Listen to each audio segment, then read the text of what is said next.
Témoignage d'Alvaro Hernández, de la ville de Caracas, Venezuela. L'année 1995. Révélation à l'Église générale. Avis important, l'Église est en danger. Dieu soit loué, que la paix de Dieu et la communion du Saint-Esprit soient entrées dans tous les cœurs. Je remercie Dieu pour cette bonne préparation d'être ici avec les frères, mon âme se réjouit devant Dieu. Je tiens à vous dire que nous ne sommes pas le peuple préféré de Dieu, à moins que nous ne soyons une Église qui vit dans la sainteté. Je priais Dieu à l'aube et mon âme a été enlevée jusqu'à lui. Quand j'ai regardé, j'ai été confronté à un être de lumière. L'ange du Seigneur est venu me chercher et ensemble nous sommes descendus dans la vallée des ténèbres que je crois être un enfer. Il y a le lieu de la perdition où les gens qui ont perdu la voie du salut et ne l'ont jamais trouvée. Les gens qui se perdent dans la drogue, l'alcool et qui n'ont pas été capables de trouver la vérité. Ils ne savaient pas quoi faire de leur vie. Là-bas, personne ne se trouve même l'un à côté de l'autre. Il n'y a aucun moyen de sortir ni d'échapper aux démons. Ils sont éternellement perdus et ne trouveront jamais la fin de cet endroit. Perdition signifie ruine, destin ou destruction. Les gens qui marchent égarés quand ils meurent sont perdus en enfer. Les âmes qui sont là ont été oubliées par Dieu. Sur la terre, Dieu envoie la pluie, le soleil fait que l'arbre porte du fruit que les gens mangent. La terre produit de la nourriture pour les gens et l'air fournit l'oxygène à respirer. Nous avons un lit pour dormir et une couverture pour tout réchauffer, et le signe que Dieu aime l'homme et qu'il ne l'a jamais oublié. En enfer, il n'y a pas de jour, de nourriture, d'eau, d'oxygène pour respirer, de pluie, de soleil et d'arbres fruitiers. C'est le signe que Dieu a abandonné ses âmes perdues. Je marchais avec l'ange en enfer. Le démon m'a montré une machine qui produit une variété de shorts pour hommes et pour femmes. Il a dit que ces cours vont monter à la terre. C'est la nouvelle mode qui va se présenter. Avertissez-les sur terre que s'ils ne cessent pas de porter mon short, leurs âmes vont atterrir en enfer quand ils mourront. Les femmes devraient également cesser de porter nos tongs. Le diable a appelé plusieurs autres démons avec des coupes de cheveux différentes à se manifester. Coupes de cheveux féminines et masculines. Il a dit, c'est notre mode qui est lancée sur terre. J'ai remarqué plusieurs coupes de cheveux radicales, certaines avec des motifs à la nuque. Coupes de cheveux avec des dessins sur la tête. Des coupes avec des symboles sataniques enlevant l'image de Dieu. J'ai vu des femmes croyantes en enfer en se coupant les cheveux. Ils ont coupé le symbole de l'alliance de leur tête. J'ai vu en enfer des frères qui ont fait des coupes de cheveux à la mode, des coupes extravagantes qui attirent l'attention. D'autres femmes sont en enfer parce qu'elles se sont peint les ongles. Les démons ont coupé les doigts de ses sœurs. Et ceux qui ont peint les cheveux, les démons ont arraché le cuir chevelu et ont laissé les sœurs chauves. Ceux qui portaient des rouges à lèvres avaient les lèvres coupées pour ne devenir que le squelette. Ceux qui portaient des boucles d'oreilles avaient les oreilles coupées. Je n'ai vu que 2 trous à la place des oreilles.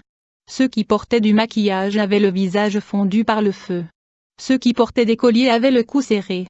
J'ai vu en enfer des femmes qui portaient des pantalons longs ainsi que des pantalons courts. J'ai vu des sœurs en enfer pour avoir porté des jupes courtes dont les ourlets étaient au-dessus de leurs genoux, et j'ai également vu des femmes portant des robes serrées contre leur corps. J'ai vu des chrétiens qui portaient des vêtements serrés sur leur corps. J'ai vu des sœurs en enfer pour avoir porté des jupes craquelées et des talons hauts. J'ai vu ceux qui marchaient sans chemise. J'ai vu des frères qui sont en enfer parce qu'ils portent des chemises sans manches. Et ceux qui portent des shorts à la maison sont comme des vêtements normaux et sortent dans la rue. Et tous ceux que j'ai vus sont des frères de différentes dénominations. La musculation, j'ai vu des frères en enfer qui ont fait du culturisme pour attirer l'attention et des regards sur leur corps. Ils voulaient rester forts pour porter des vêtements serrés. C'est la vraie doctrine qui m'a été révélée. Adultère, l'ange a dit, vous pensez qu'il n'y a personne de votre église à cet endroit. L'ange m'a emmené à un endroit où j'ai vu une sœur de mon église. Elle est morte il y a 5 ans. J'avais peur de voir cette sœur là-bas. L'ange a dit, elle est ici parce qu'elle voulait le mari d'une autre femme. J'ai vu un vieil homme en enfer. L'ange a déclaré, il est ici pour avoir voulu une jeune fille de son église. Il s'est marié et a commis l'adultère dans son cœur en trahissant sa femme. Je ne croyais pas avoir des gens de la fraternité là-bas. L'ange m'a montré une sœur qui avait des pensées impures, fantasmées et imaginait avoir des relations sexuelles dans son esprit. Elle était célibataire et se livrait à la fornication avec une photo d'un garçon. J'ai vu un couple de frères qui sont là à cause de l'érotisme. L'homme portait des fantasmes sexuels comme le surhomme. Et sa femme qui se trouve également à cet endroit portait un costume de jaguar. J'ai vu des femmes chrétiennes se livrer à des fantasmes sexuels. Ils ont introduit des objets dans leurs parties intimes. Quand ils sont arrivés en enfer, leurs parties intimes ont été tourmentées par les démons. L'ange m'a montré une industrie sodomite d'objets sexuels, de vêtements et de fantasmes. Envie. L'ange m'a montré un diacre qui est là pour envier, il voulait une voiture comme son frère à l'église. Cruauté envers les animaux, j'ai vu un homme en enfer pour avoir maltraité des animaux. L'autre homme que j'ai vu avait le plaisir de tuer des chats. Diffamation. J'ai vu un pasteur en enfer pour avoir utilisé les médias pour attaquer les vraies églises, en diffamant les serviteurs de Dieu. J'ai vu des frères ivres avec du vin et de la bière. Leurs âmes emprisonnées étaient punies pour leurs péchés. Esprit familier, un démon circulait en enfer mais prétendait ne pas être un démon. Il était multiple et transformé en plusieurs personnes qui étaient piégées dans l'enfer. L'ange a dit, il prend l'apparence des âmes qui sont dans cet endroit et se lève sur la terre pour tromper les spirites en disant que c'est la personne. Ce démon a pris le nom de cette personne et est allé sur terre. Ce démon est devenu un homme, une femme, un enfant, un chat, un chien, un ange. Il a une grande capacité à regarder les regards. Je regardais les ruses de ce démon. Soudain, j'ai entendu un grand éclat en enfer qui a secoué les démons. L'ange a dit, celui qui a causé ceci était une église qui prie à l'aube. L'ange m'a sorti de l'enfer et m'a conduit à l'église qui priait à ce moment-là. Dormir nu, puis l'ange m'a emmené dans une maison chrétienne. Et l'ange gardien qui prenait soin de cette maison le a laissé, parce que le couple a dormi nu. Et un terrible démon s'est approché d'eux pour les tourmenter.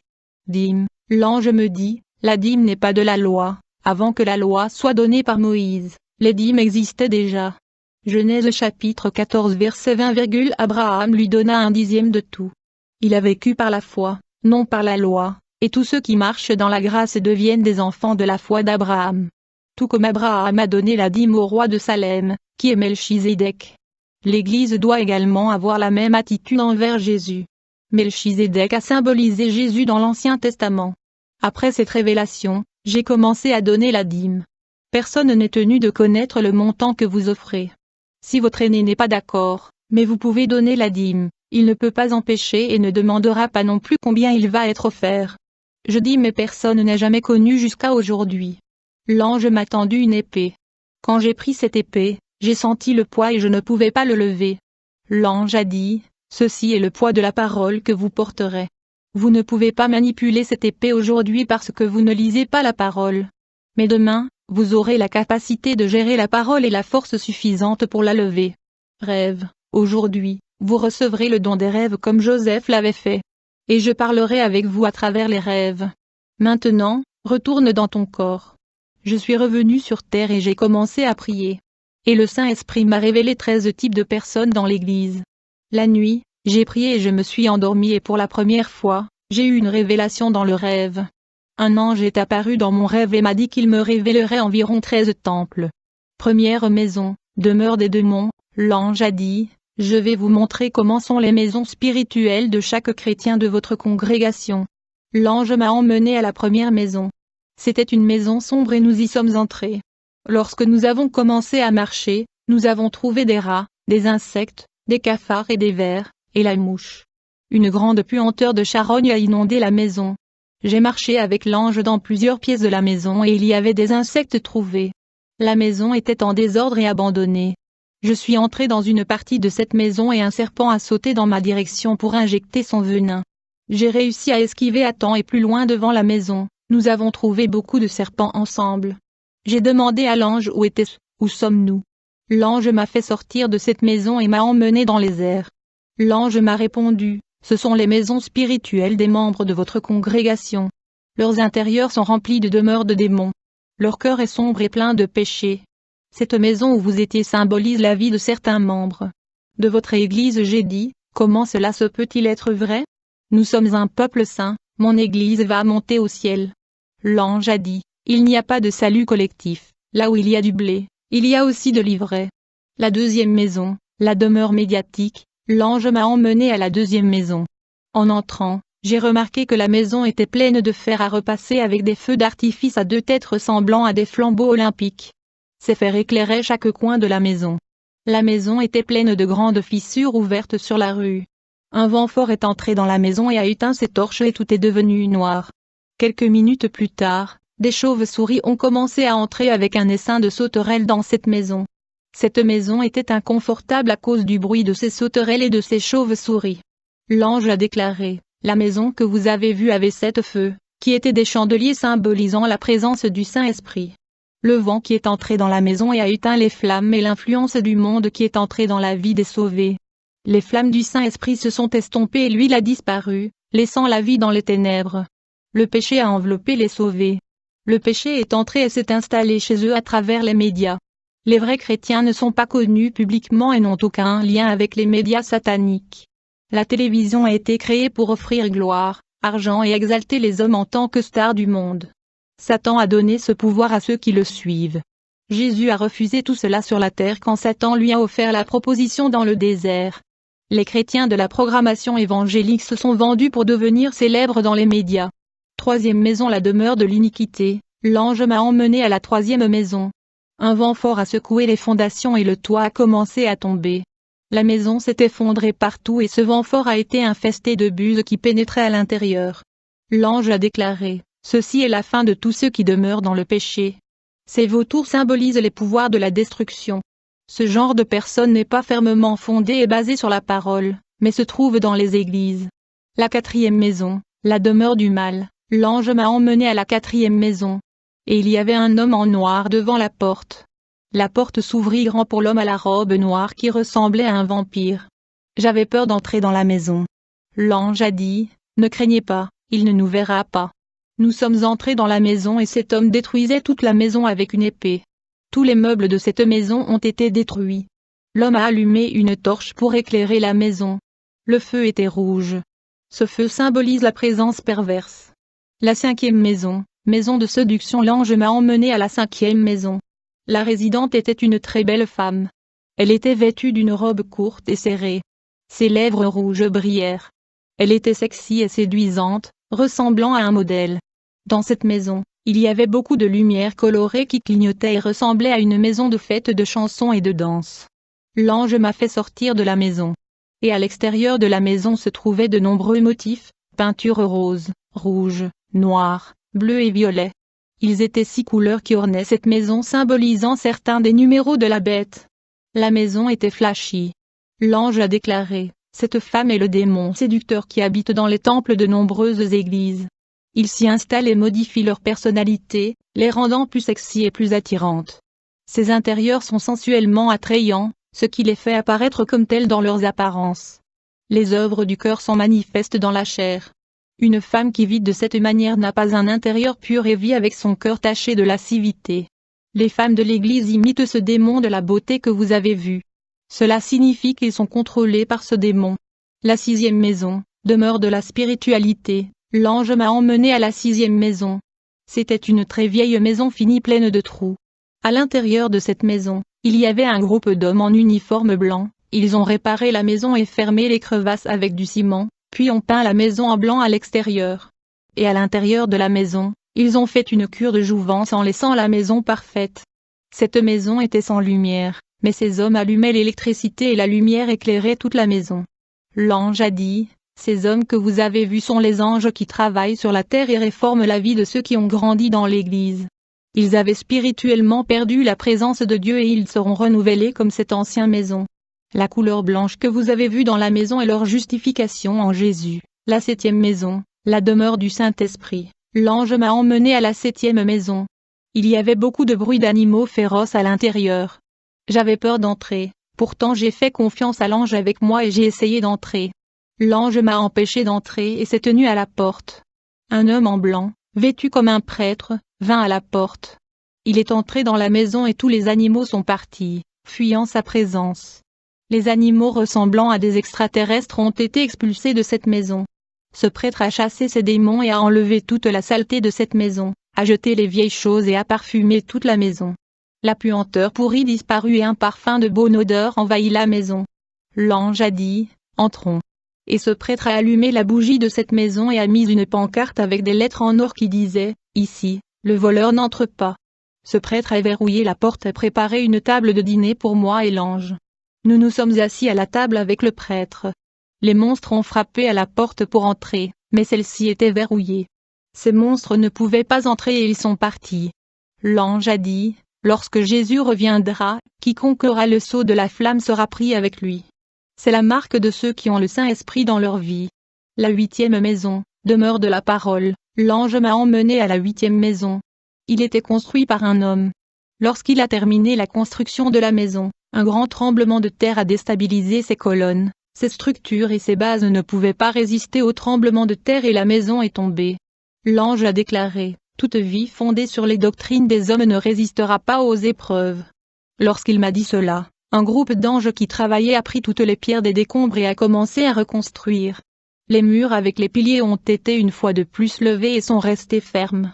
Un autre grand tremblement de terre est survenu et a secoué la maison, mais elle est restée ferme et debout. Cette maison a été réparée et restaurée après sa chute. Son état était parfait par rapport au premier état. L'ange a déclaré, lorsque des vies sont construites sur les fondements de la parole de Dieu, elles résistent à la tempête parce que la parole demeure éternellement. Et si les épreuves causent des blessures, elles se lieront et guériront. Les anges ferment les fentes de la maison causée par le tremblement de terre. La 9e maison, la demeure de Jésus, l'ange m'a emmené à la 9e maison. Il était bombardé. Des millions d'armes modernes ont tiré sur cette maison. Il ressemblait à des mitraillettes qui n'arrêtaient pas de décharger. Cette maison a reçu des coups de canon et il ne s'est rien passé à ces structures car leurs bases ont été renforcées. L'ange a déclaré, même si les démons attaquent ceux qui sont fermes en Jésus, ils ne réussiront pas à détruire une maison construite sur la parole. La 10e maison, la demeure du sang, l'ange m'a emmené à la 10e maison. En face d'elle, sur les montants de porte de sa porte étaient tachés de sang. La fenêtre était ouverte et le soleil rayonnait à l'intérieur de la maison à travers la fenêtre. Un ange noir avec une faucille à la main a regardé la maison et s'est éloigné d'elle. L'ange a dit, toute la vie qui porte la marque du sang de Jésus est sauvée et recouverte de grâce. Le soleil que vous avez vu est celui de la justice et symbolise Jésus. La 11e maison, demeure de la transformation, l'ange m'a emmené à la 11e maison qui était laide, tordue et déplacée. Les anges avec leurs marteaux ont commencé à détruire cette maison. Tout a été démoli, bases, colonnes et structures. Les anges ont reconstruit et rendu cette maison parfaite, les fondements étaient spirituels. Je n'ai jamais vu une telle structure sur terre. C'était une maison paradisiaque, tout a été refait avec des mesures parfaites. Les bases étaient juste point du coup le prêtre en blanc que j'avais vu autrefois est venu vivre à l'intérieur de cette maison. L'ange a déclaré, la transformation de Dieu est parfaite dans la vie de chaque personne. Toute cette démolition est un processus douloureux qui fait partie du changement chez l'homme. La 12e maison, demeure de sainteté, l'ange m'a emmené à la 12e maison. Elle brillait parce que des centaines de lumières venaient de l'intérieur. L'ange a dit, une vie sainte devant Dieu fait du croyant la lumière du monde. La 13e maison, l'ange m'a emmené à la 13e maison. Une ombre noire frappait à la porte. La maison était parfaite et il n'y avait rien de mal à cela. La porte de la maison s'ouvrit d'elle-même et l'ombre entra. L'ange a déclaré, même si le chrétien mène une vie sainte, il peut légalement ouvrir la porte de son cœur de son plein gré pour que les démons habitent en lui. Le cœur de l'homme est trompeur. Je me suis réveillé de cela. Rêver. C'était la révélation des prières de l'aube. Je veux parler à tous ceux qui calomnient la fraternité en l'appelant une secte. Méfiez-vous de vos langues. Si c'était une secte que Jésus m'aurait dite. L'Église est sainte, jusqu'à présent, nous n'avons pas laissé les louanges du monde entrer dans nos temples. Les louanges de ce monde sont des louanges d'êtres humains chantées par des chanteurs qui ne sont pas convertis et qui se disent chrétiens. Nous ne sommes pas parfaits et nous avons des erreurs doctrinales comme n'importe quelle autre église. Je confirme que ce témoignage est vrai, la paix de Dieu pour chaque fraternité. Amen.